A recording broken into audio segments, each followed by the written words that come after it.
We know that's real. White people stole all your money. They owe you reparations. I will never walk away from that point.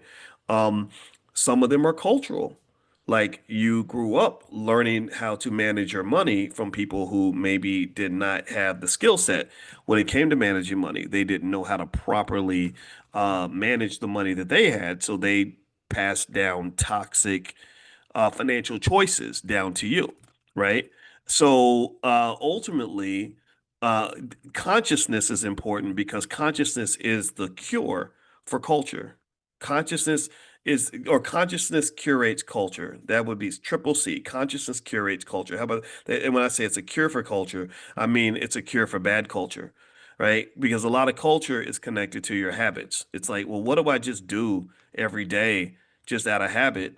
Well, I get that from my culture, right? My culture tells me to turn on BET. My culture tells me to listen to certain kinds of music. My culture tells me, that hip hop is my favorite genre and all, right? So culture tells me that I should do stuff the way my grandma did it, who I vote for, where I spend my money, or where, going to church, all that, right? So ultimately, consciousness is critical for any person that wants to rise up out of a negative culture.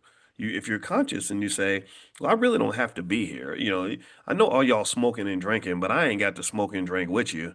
And so that's me being conscious and saying, I think I'm going to get away from this because I don't think that all the drinking and all the smoking is good for me as a black man. This is me telling on myself. This was my real experience. So with that, um, if you talk about wealth, there's nothing about being black that says that your wealth has to be negative. So stop believing the bullshit. Excuse my French. I cussed today. I didn't mean it. It's a Sunday. Stop it, boys. Okay, I won't do it anymore. But don't believe the BS.